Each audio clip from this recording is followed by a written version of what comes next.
Trésor, mémoire de radio, présente. Treceos, mémoire de radio, presente.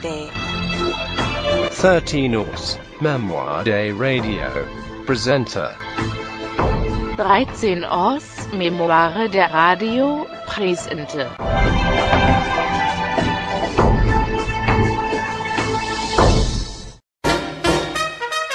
L'invention de la radio, le premier des médias électroniques. Ici Radio Tour Eiffel, la toute première station de langue française au monde. You're listening to WWJ, Detroit. Vous êtes aux écoutes de CKC La Presse, le premier poste radio-téléphonique français d'Amérique. La première fois que j'ai écouté la radio, je pensais toujours de voir quelqu'un là devant moi. Je l'entendais parler, mais je ne le voyais pas. Vous écoutez CJBC, la station de Dupuis-Frères. C'était une grande curiosité d'abord, mais ça faisait partie des mystères, des miracles de la nature. CHYC, your Northern Electric Station in Montreal. On était collés à la radio à l'époque. Pour un enfant, c'était une merveille. Pour la première fois de l'histoire du radio, le cours de piano. Ça nous ouvrait sur tellement de choses auxquelles on n'avait jamais eu accès. En direct de l'automobile spécialement équipée pour diffuser des reportages spéciaux. Pour la première fois de votre vie, vous entendez des nouvelles, une chose qu'on n'avait pas avant. La radio m'a appris beaucoup de choses. Ça m'a appris le monde, plus que les livres. Radio-Canada vous présente ce soir un des chefs-d'œuvre de la littérature contemporaine. C'est le commencement du théâtre, la radio. Est-ce ainsi qu'on décampe de la maison comme un voleur, sans saluer honnêtement les dames? Les premières grandes vedettes viennent de la radio, parce qu'on les entend tous les jours. Qui est là? Les joyeux troubadours. Mais entrez, voyons. Entrons. Nous amorçons aujourd'hui une série de 3 heures pour vous raconter l'histoire de l'une des plus belles et des plus importantes inventions du siècle dernier.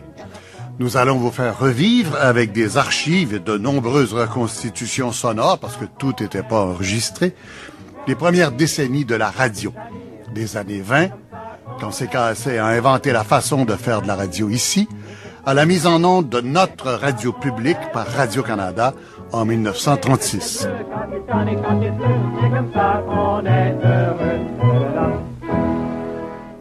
Aujourd'hui, nous vous racontons la naissance de la radio, en commençant par son ancêtre, la télégraphie sans fil, une technologie révolutionnaire de la fin du 19e siècle. Parmi ceux qui tentaient de faire voyager des sons sur les ondes électriques se trouvait un jeune Italien de culture anglaise du nom de Guglielmo Marconi. Nous avons rencontré sa fille, Elettra Marconi. Mon père, il a eu toujours la grande attraction pour l'électricité. Et à 14 ans, il a commencé à étudier et à faire des expériments. Et son père était un homme d'affaires et il était très pratique. Il se préoccupait que mon père perdait le temps d'en faire des expériments, des petites folies qu'il ne comprenait pas parce qu'il pensait qu'il n'allait pas arriver à accomplir son rêve. Le rêve de Marconi, c'était de se débarrasser du fil. Plusieurs expériences avaient démontré qu'un signal d'origine électrique pouvait être transmis d'un appareil à l'autre sans fil. Et dès 1895, il fait des expériences en Suisse avec, comme assistant, un tout jeune gardien de chèvre, Maurice Gay-Balmaz. Monsieur Marconi était un grand jeune homme, un blond, qui mesurait peut-être tout près d'1,80 m. Il était distingué et très simple. À ce moment-là, j'avais 12 ans. Alors, on s'est rencontrés sur la rue. Il m'a demandé des renseignements de la localité, de ci, de là. Et ensuite, il m'a demandé si j'aurais voulu lui apporter son appareil pendant ses expériences. Lui avait son appareil. Et moi, j'avais un petit appareil de sonnerie avec moi. Alors, on a commencé peut-être 4 à 5 mètres de distance. Lui poussait, enclenchait son appareil et cela devait sonner dans mon appareil. Eh bien, pour commencer, ça ne sonnait pas. Et puis, à force d'essais, d'études, de réglage de son appareil, ça a sonné à cette distance-là. Il m'a fait le signe depuis sur le cœur. Ça va bien, ça commence. Je pensais bien que c'était un monsieur qui cherchait quelque chose. Marconi met ensuite à contribution son frère sur le domaine familial en Italie.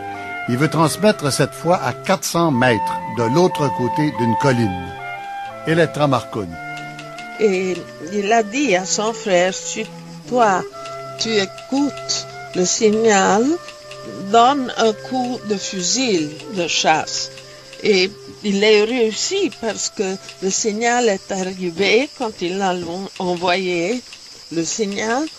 Et son frère, quand il a entendu le coup de fusil, mon père a compris que le message, le signal était passé et sans fil. Quelques mois plus tard, en 1896, Marconi fait breveter son invention, un système de télégraphie sans fil qui combine les inventions de plusieurs physiciens, le russe Alexandre Popov, l'allemand Heinrich Hertz et le français Édouard Branly. Voici quelqu'un que vous allez entendre souvent au cours de cette série, Pierre Pagé, historien de la radio.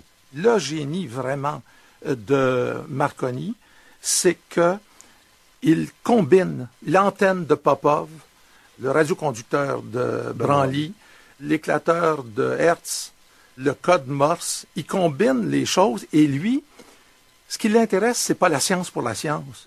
C'est quel est l'objet qu'on peut faire qui va servir dans la vie et qui va servir à faire de l'argent si je trouve une compagnie pour le vendre. Son génie, c'est un génie industriel. Marconi est en effet un génie de l'industrie. Sa mère, une riche héritière irlandaise, lui permettra de s'installer à Londres, où il obtient un contrat de la marine britannique. Jacques Hamel, président du Musée québécois de la radio. Il ne faut pas oublier qu'en Angleterre, on est sur une île. Alors, sur une île, ça prend des bateaux pour sortir de l'île et pour y arriver. Alors, l'Angleterre avait développé un gros système de flotte. Et souvent, on perdait des bateaux dans des circonstances dont on ne savait plus trop quoi faire. Alors là, à ce moment-là, Marconi est arrivé avec une solution pour leur dire, écoutez, si on était capable d'installer des appareils de communication à bord de ces bateaux, on pourrait suivre ces bateaux, on pourrait savoir ce qui se passe au fur et à mesure que ça se passe. Son but, c'était de sauver les vies humaines. Il voulait transmettre son fil pour sauver les marins, les gens de mer, que quand il y avait des orages, qu'ils étaient en danger, ils pouvaient appeler secours avec la radio, avec les transmissions sans fil. Qu'est-ce que Marconi cherche à faire? Dans le fond, il cherche à rendre service. Il cherche à faire en sorte qu'on soit capable de transmettre des signaux, des informations à distance, sans qu'on soit pris avec les fils. C'est vraiment ça qu'il cherche. Parce que la télégraphie avec fil existe déjà. Mais la télégraphie avec fil, quand on veut communiquer, mettons, de l'Angleterre au Canada, il faut avoir un câble qui passe sous l'Atlantique, etc. Tout ça, c'est des installations monstres, et puis ça coûte des argents fous à l'époque. Alors, il se dit, si on pouvait arriver à faire ça sans fil, on couperait pas mal de dépenses, et puis ça pourrait être au moins aussi efficace. Alors, c'est un peu ça qui est l'idée de Marconi à l'époque. Mesdames et messieurs, nous avons le grand honneur d'accueillir à l'exposition universelle de Paris, Maître Édouard Branly, professeur de physique à la Sorbonne, qui nous offrira dans quelques instants une démonstration d'une technologie d'avant-garde extraordinaire, la télégraphie sans fil. Au Québec, des scientifiques suivent attentivement les travaux de Marconi et de plusieurs chercheurs à travers le monde, particulièrement ceux du français Édouard Branly. Déjà en 1899, les physiciens de l'Université Laval expérimentent la TSF et une bonne demi-douzaine de Québécois, Clovis Laflamme, Henri Simard, Charles-Auguste Choquette et d'autres, ont été des étudiants de Branly à Paris. Il y a plus d'un siècle, donc, le Québec n'est pas coupé du monde. Bien au contraire. L'historien Pierre Pagé. Imaginez-vous, à l'époque là, de 1900, à la fin de l'année académique, à l'Université Laval, vous avez Laflamme, Simard, 2 ou 3, prennent leur bagage, descendent de la côte, s'en vont prendre le navire. Ils vont passer l'été à Paris, chez Branly, faire des expériences avec lui. En plus de ça, ils vont voir un autre physicien qui est un ingénieur extrêmement important, M. Ducretet. Ducretet, c'est le meilleur fabricant au monde d'appareils de laboratoire. C'est lui qui fait les appareils, par exemple, pour Pierre et Marie Curie. Il fait les appareils de Popov en Russie et il fait les appareils de l'Université Laval. À ce moment-là, l'Université Laval est une espèce de résonateur de ce qui se passe là-bas. Vous voyez, on n'est pas perdu au bout du monde. On a un lien vérifié, certain, de la connaissance scientifique qui circule et des personnes qui se parlent. Ce message est pour M. Branly à Paris. M. Marconi envoie ses plus respectueux compliments par le télégraphie sans fil à travers la Manche. Ce bon résultat étant dû aux remarquables travaux de M. Branly. Marconi réussit en 1899 l'exploit d'envoyer de l'Angleterre à la France un message en morse à Édouard Branly. Mais son rêve, c'est de transmettre à travers l'Atlantique. Le physicien Paolo Brenni, chercheur en histoire des sciences et des technologies. Marconi, pour franchir l'Atlantique, doit franchir un pas qui est certainement technologique, mais aussi, si vous voulez, psychologique. La TSF, pour passer de quelques kilomètres à plusieurs milliers de kilomètres, doit prendre les technologies de l'industrie électrique de puissance. Donc, la station d'émission que Marconi et ses collaborateurs construisent à Poldhu en Cornouailles, c'est une chose jamais vue. Avec ça, il y avait la conviction forte, inébranlable de Marconi qu'on pouvait faire franchir l'Atlantique aux ondes électromagnétiques. Sur l'histoire de Marconi, il faut entendre un passionné de l'histoire de la radio et un grand collectionneur d'appareils, le comédien Rémi Girard. Marconi avait déjà construit un émetteur à Poldhu, en Angleterre, et un récepteur à Cape Cod, aux États-Unis.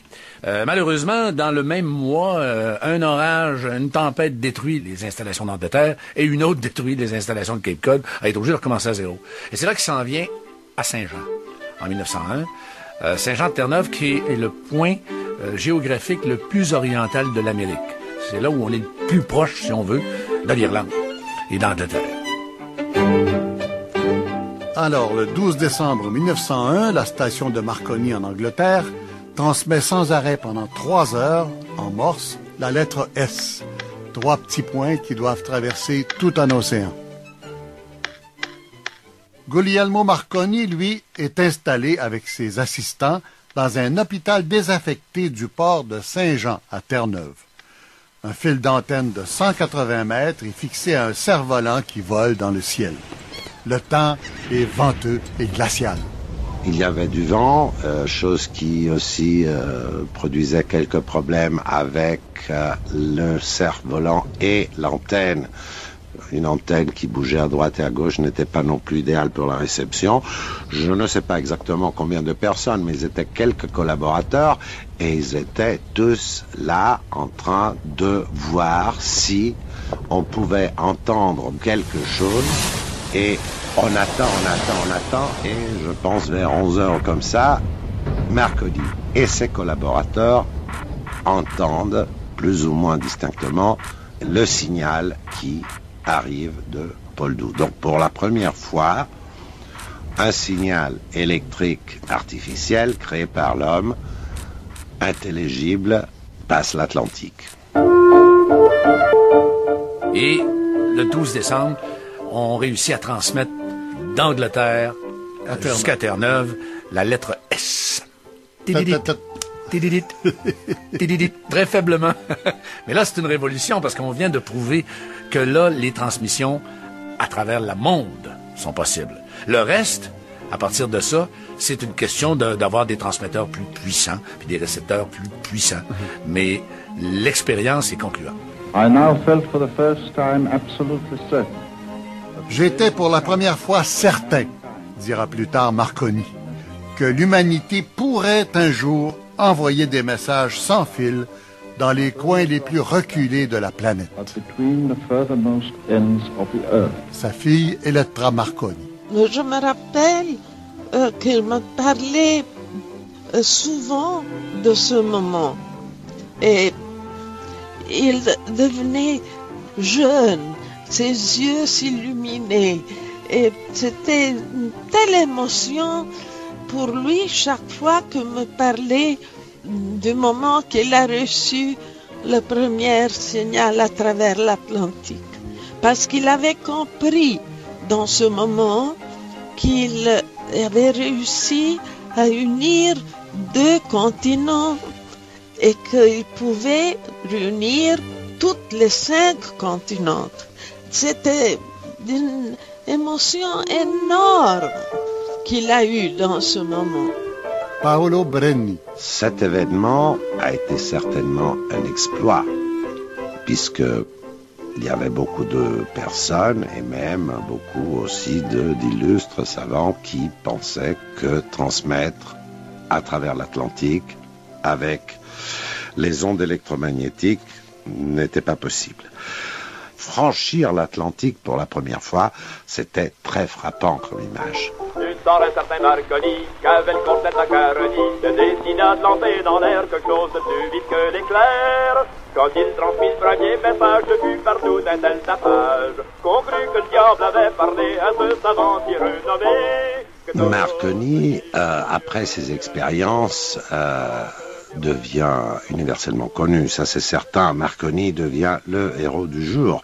Ce jeune homme italien distingué, mais italien qui n'était pas un italien typique puisqu'il avait du sang anglais dans ses veines.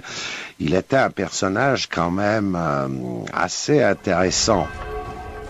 En 1901, soit bien avant l'invention de la radio comme telle, Trefflé Berthiaume, le propriétaire de la presse, fait la une avec un titre visionnaire, Marconi, l'homme du siècle. L'historien de la radio, Pierre Pagé. Je pense que M. Berthiaume était d'une intelligence extraordinaire et d'une culture scientifique considérable. Il est allé à l'exposition universelle de Paris en 1900 et il a rencontré, là, Marconi déjà. Alors, il a eu des conversations et il sait qu'il y a quelque chose qui s'en vient. C'est une gageure quand il fait la une de la presse avec Marconi, l'homme du siècle, mais d'un autre côté, il a tellement de raisons de penser que ça a beaucoup d'avenir qu'après tout, aussi bien ne pas rater l'occasion. Et d'ailleurs, à partir de ce moment-là, la TSF devient une affaire et une technologie autour de laquelle tournait énormément d'argent, énormément d'influence politique, du développement industriel et une technologie très importante et essentielle et reconnue, quoi. Tout de suite après l'expérience de 1901, le gouvernement de Wilfrid Laurier saisit l'occasion et invite Marconi à poursuivre ses expériences en sol canadien, à Glace Bay, en Nouvelle-Écosse. Et là, les choses vont très vite. Dès l'année suivante, 1902 donc, Marconi est en mesure d'envoyer des messages complets vers l'Europe. Et puis, c'est le journal La Presse de Trefflé Berthiaume qui s'équipe d'un service de TSF. Et, du coup, on donne à la une de la presse un petit encart, les nouvelles par TSF, puis vous avez les dernières nouvelles internationales, les conflits mondiaux, les renversements de gouvernement en Europe, et ce qui se passe de telle sorte que vous avez donc la presse qui a ça comme un journal à Saint-Louis, à New York et à Londres. Et très tôt, en 1903, la compagnie Marconi a signé un contrat avec le gouvernement fédéral lui demandant d'équiper la flotte canadienne, le Canada avait une flotte à l'époque, avec des radios télégraphiques pour être capable de guider les navires. Alors, c'est le premier réseau de stations ici. C'est un des premiers au monde, semble-t-il, hein, le long du golfe du Saint-Laurent. Le long du golfe, des stations de repérage et de guidage qui ne sont pas accessibles au grand public, sauf les petits malins dans les collèges qui se greffent des écouteurs et décodent, parce que c'est du morse, les messages que la compagnie Marconi envoie pour guider ses navires. Parmi les petits malins de chez nous qui s'intéressent à la TSF, il s'en trouve un qui va faire l'histoire. Le jeune Jacques-Narcisse Cartier, futur assistant de Marconi et fondateur de la station de radio CKAC. Pierre Pagé. Jacques Cartier, lui, il est né en 1890, il fait ses études secondaires à Saint-Hyacinthe. Alors, à Saint-Hyacinthe, il rencontre des gens, c'est un noyau dur de développement électrique et de développement de la télégraphie sans fil. Cartier est mordu par ça. Ça l'intéresse. Et alors, il raconte un peu plus tard que quand il était jeune, il en rêvait de la radiotélégraphie. Puis il dit, le soir, je m'enfermais dans ma chambre, je mettais mes écouteurs et j'écoutais des beaux programmes. On est en 1905, 1906. J'écoutais des beaux programmes, point de suspension, de Morse. Et il essaie d'identifier, il possède le Morse comme un virtuose, ça vient d'Australie, ça vient du sud des États-Unis, ça vient de Toronto, ça vient d'Angleterre. Lui, il est tellement mordu par ça que quand il a fini ses études, ben il dit, il n'y a pas d'autre chose à faire, il s'est bien informé, il prend son chapeau, prend sa valise, et il s'en va à Halifax. Bonjour, Monsieur Marconi, je connais à peu près tout ceci, voulez-vous que je fasse une démonstration, je viens travailler pour vous. Ça s'est passé comme ça. Ça a pris quelques semaines. Marconi a découvert que le gars, il avait le génie, l'intuition, il avait ça dans le sang.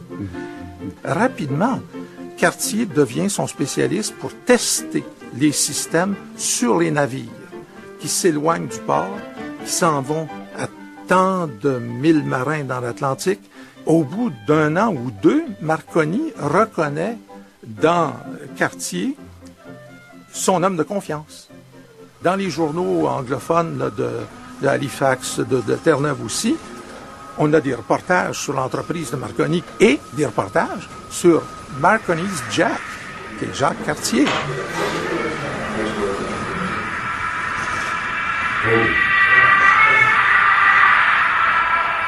Pendant que Marconi poursuit avec Jacques-Narcisse Cartier ses expériences, Réginald Fessenden, un Québécois originaire des cantons de l'Est, offre le 24 décembre 1906 un cadeau de Noël bien spécial aux marins qui sont sur l'Atlantique.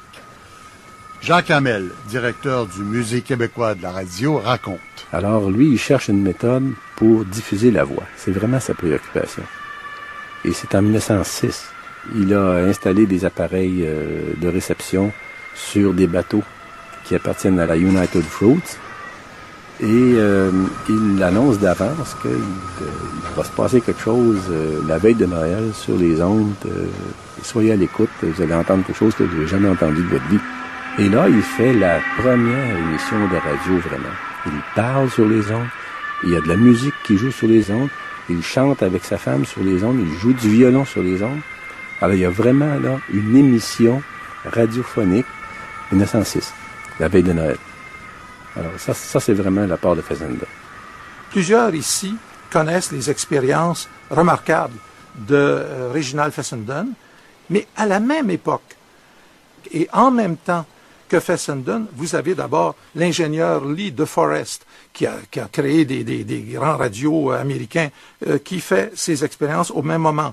En 1906, à Berlin, dans un grand amphithéâtre, on fait des expériences publiques. Et le grand technicien Alexandre Popov, en Russie, à Saint-Pétersbourg plus exactement, fait les mêmes expériences vérifiées en laboratoire avec des témoins, etc. Alors, on a une convergence des recherches. Vous avez plein de gens intelligents qui cherchent. Vous n'avez pas une personne. Fessenden, Lee De Forest, Marconi, tous ont réclamé la paternité, mais en fait, plusieurs inventeurs ont contribué à la naissance de la radio, un processus qui dure de longues années. Après l'expérience de Fessenden, on est encore au temps des utopies. Marconi croit même à un certain moment qu'on pourra transmettre sans fil la voix, l'image et même le chauffage.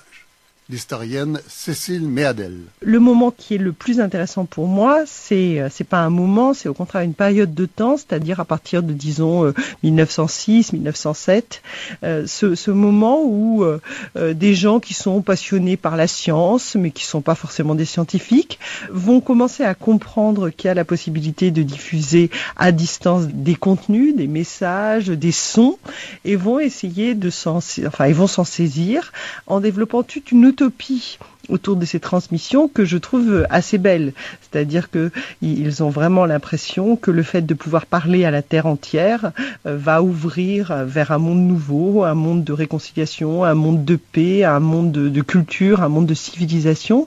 Alors cette espèce de prise en main par les amateurs est vraiment pour moi une espèce de moment phare dans l'histoire de la radio.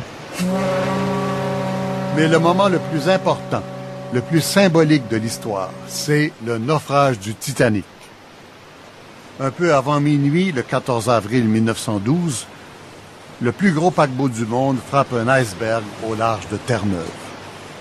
Pendant 1h30, les 2 télégraphistes de Marconi, qui sont à bord, envoient sans relâche le signal SOS. Rémi Girard. Et c'est Cape Race qui a reçu le premier message de détresse et qui a pris le relais, c'est-à-dire qui a gardé le contact avec le bateau durant tout le naufrage et qui a fait le relais avec les autres stations, même jusqu'aux États-Unis.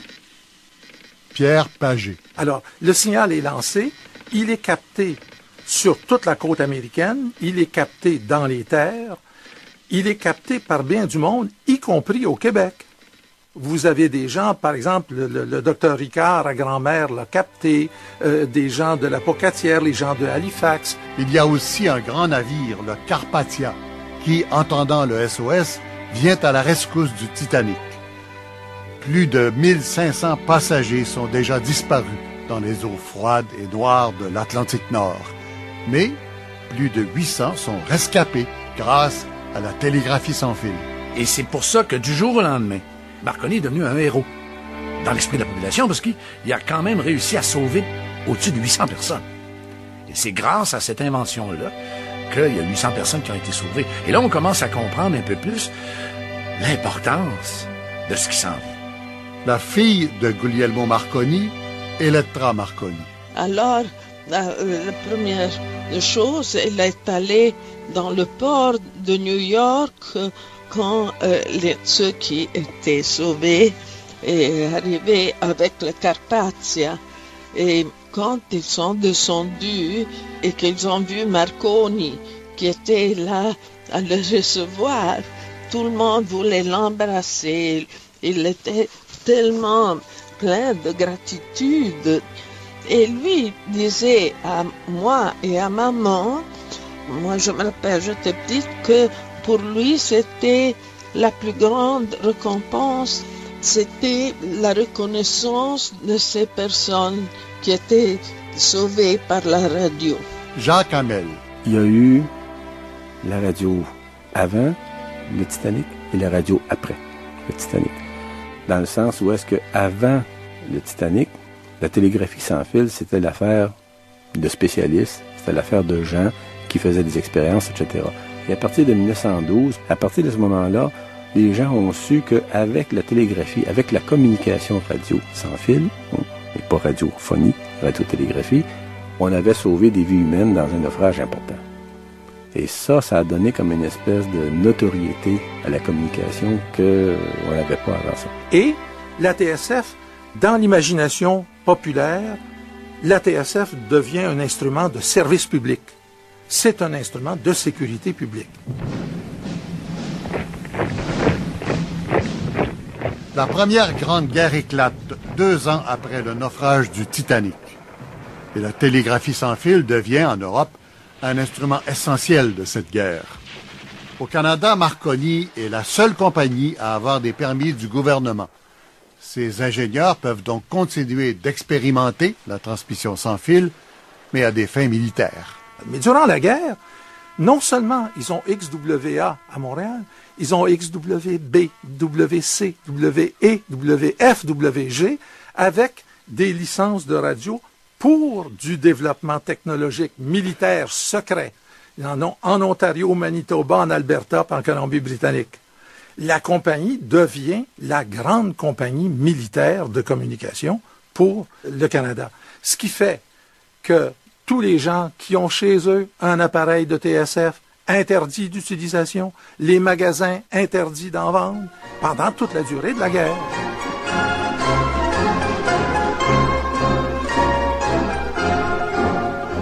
Alors qu'ici, la télégraphie sans fil est interdite à toute fin pratique, elle joue un rôle essentiel en Russie pendant la Révolution de 1917.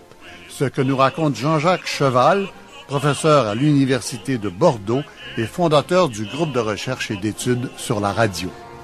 Les révolutionnaires s'en sont servis pour prévenir de leur insurrection d'autres parties de la Russie tsariste, et puis finalement ça a été un appareil qui a été assimilé à l'agite propagande. De Lénine parlait d'un journal sans papier et sans frontières, ou d'un meeting qui pouvait rassembler des millions de personnes en même temps, et le rôle politique à partir de ce moment-là a été assez important. Good afternoon.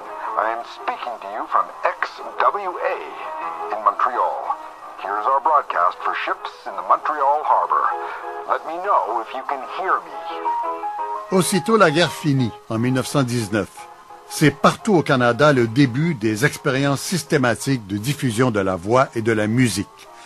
À Montréal, la station expérimentale de Marconi s'identifie par les lettres XWA. Jacques Hamel.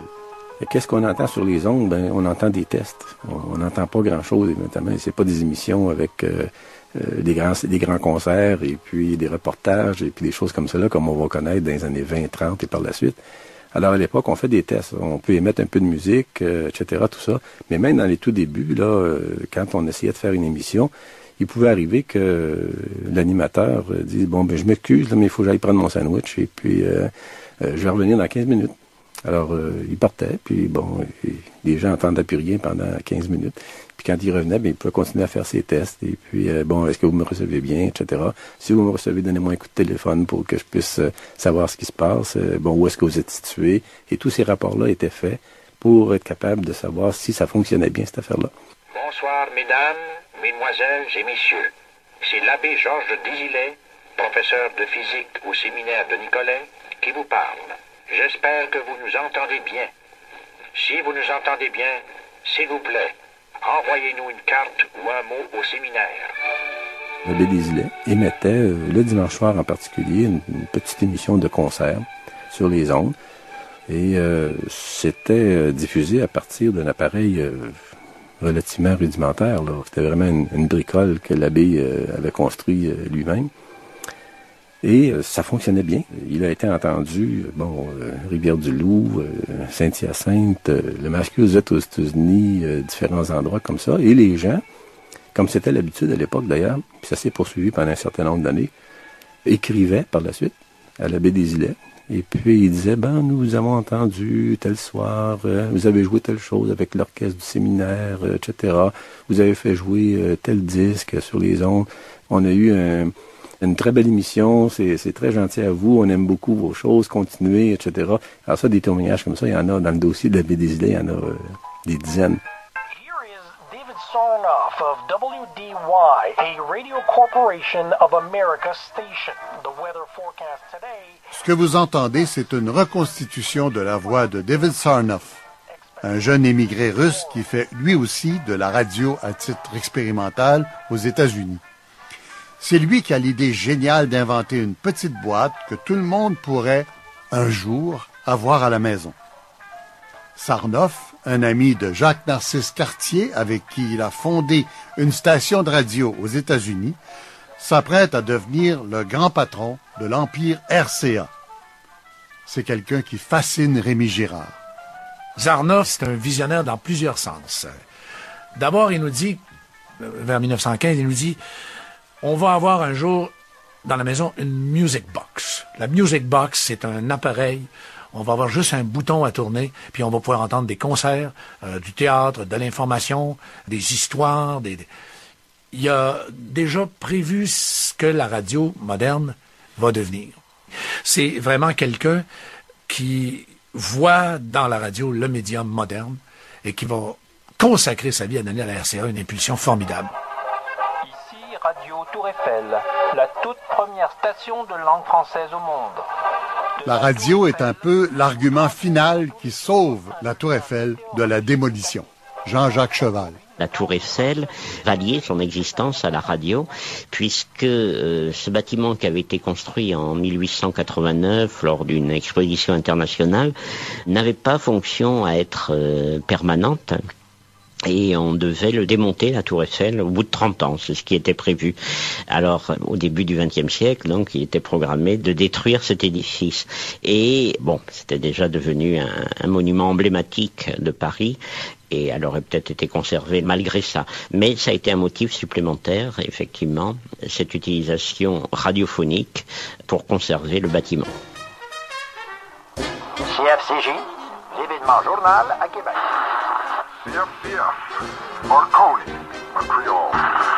Vous écoutez CJBC, la station de Dupuis Frères.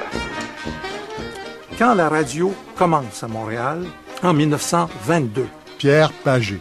Vous avez, cette année-là, 24 ou 28 licences de radio accordées par le gouvernement canadien pour l'ensemble du Canada. La même année, vous avez la BBC à Londres, Radio Paris, Tour Eiffel, Radio Moscou, un peu partout dans le monde. 1922, c'est l'année d'explosion du broadcasting. Bonsoir, mesdames et messieurs. Ici Jacques-Narcisse Cartier, dans le studio de CKAC La Presse, le tout premier poste français d'Amérique. Je suis extrêmement heureux de célébrer aujourd'hui, avec vous, l'ouverture de notre poste radio-téléphonique. Quand il fonde CKAC en 1922, Jacques-Narcisse Cartier est déjà riche de son expérience avec Sarnoff. Il a roulé sa bosse aux États-Unis, en Amérique du Sud et en Europe. Pendant la guerre de 14, il est attaché au service de contre-espionnage britannique pour décoder les messages radio des Allemands. Cartier était un homme fascinant. Claude Dupont s'en souvient, c'est le fils d'un de ses principaux collaborateurs. Monsieur Cartier, c'était un personnage. Et ce n'était pas simplement un homme de radio. Il y avait, disons, un aspect un peu d'un seigneur. C'était un type qui avait voyagé. C'était un type qui avait une certaine culture. C'était un original. Disons-le, un original. Et c'était un gars indépendant. Un homme décidé. En tant que directeur du poste CKAC, j'ai l'immense honneur d'accueillir une actrice de grand talent, Mme Mary Pickford et son mari. Écoutons maintenant, dans une entrevue accordée en 1985, celui qu'on a surnommé le prince des annonceurs, Roger Beaulieu. Je crois que j'avais 12 ans, parce que le poste CKAC, à l'époque, commençait ses émissions, et mon père nous avait acheté, ça coûtait pas cher à l'époque, ça coûtait 5 $, on le fabriquait soi-même, un petit poste à galène. Il n'y avait même pas de haut-parleur, on avait des écouteurs, n'est-ce pas? Et une personne à la fois pouvait écouter la radio. Pour notre premier programme régulier, nous vous offrons un concert du grand pianiste de réputation internationale, un Canadien français bien de chez nous, M. Emiliano Renaud. Et on pouvait capter le poste CKAC qui appartenait au journal La Presse, mais on ne le trouvait pas tous les soirs. D'ailleurs, les émissions, c'était tout ce qu'il y avait de plus incertain à l'époque. Et puis, il fallait, avec la petite aiguille, trouver l'endroit précis, pas là-dessus. Mais c'était pas tous les jours à la même place. Et puis des fois, là, certains soirs, on prenait un poste de KDKA, Pittsburgh, qui nous parlait anglais, qui existait avant le poste CKAC. C'est un poste américain. Alors là, le lendemain, c'était les conversations générales. Avez-vous écouté la radio hier soir? Il y avait des personnes âgées qui ne croyaient pas à ça. C'est pas comme des personnes âgées. Ne croyaient pas que c'était possible. Que c'était possible de se parler à distance, d'écouter des choses sans fil, etc. Et je sais que mes grands-parents, moi, qui étaient quand même assez âgés, ils n'y croyaient pas. Ils disaient, ils rêvent. Just one moment now. KDKA in cooperation with the Pittsburgh Post and Sun. Nous allons terminer cette première heure avec des gens qui ont vécu l'arrivée de la radio. Armand Théoret avait 10 ans au début des années 20. Il vivait à Saint-Eugène, en Ontario. Bien, la première fois que j'ai écouté la radio, je pensais toujours de voir quelqu'un là devant moi. Je l'entendais parler, mais je ne le voyais pas.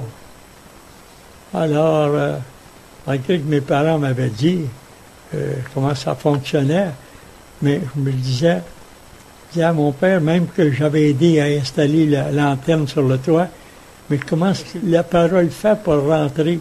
Ben, tu sais, quand tu étais posé le fil sur le toit, là, ben, c'est ce fil-là qui a capté la parole. Ben oui, mais j'ai dit capter la parole. J'ai dit, comment est-ce qu'elle s'en vient là? Puis là, c'était toute une chinoiserie pour moi, cette affaire-là. Je trouvais ça très mystérieux.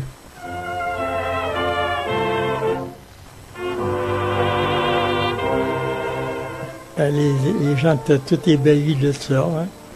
Ils se demandaient, ça parlait, mais c'est quel gars qui parle? Il est à Montréal. Comment ça s'en vient dans les airs? Il regarde en l'air, puis il ne trouve rien. Tu sais, c'était bien... Dans ce temps-là, on regardait ça, mais ça attirait beaucoup de monde. Puis ça se vendait très bien. Les chansons du carillon canadien de Charles Marchand, la radiomanie. Adam et Ève dans le paradis, plante des choses et des radis. La mère croyait ces choses du monde, belle père vendait ses radis. C'était une grande curiosité d'abord. Hein? Comment ça se faisait, ça? Hein? Graziella Lalande habitait Nominingue dans les Hautes-Laurentides. Mais on savait là, que quelque part à Montréal, il y avait un endroit où tout se passait quelque part, où il y avait beaucoup de machines. Ça, c'est une chose que nous savions. Mais ça faisait partie des mystères, des miracles de la nature.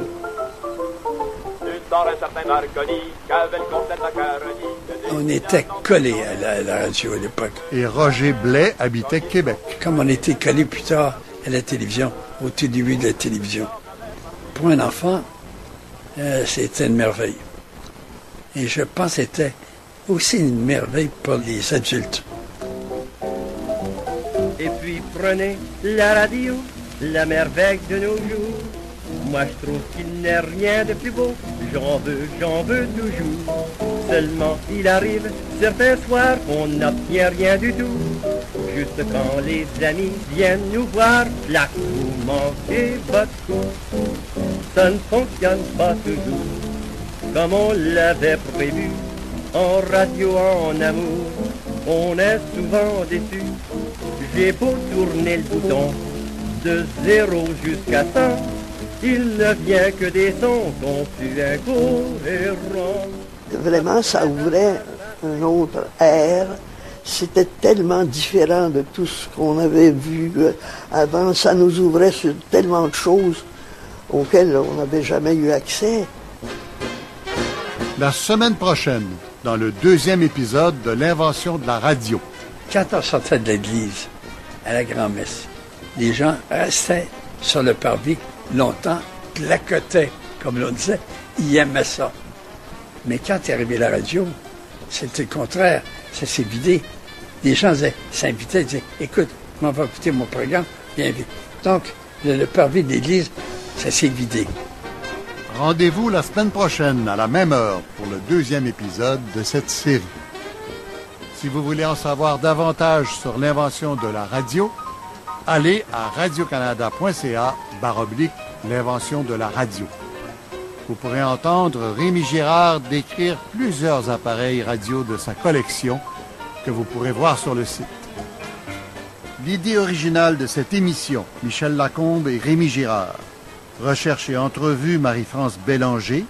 Scénarisation et écriture des reconstitutions sonores, Linda Barry. Création des reconstitutions, Pierre Verville et Alain Collin. Archives, Amapola Alares. Recherche musicale, Denise Martin. Montage, Christian Ferland. Ici, Michel Lacombe. C'est une réalisation de Linda Barry. Trésor Mémoire de Radio vous remercie.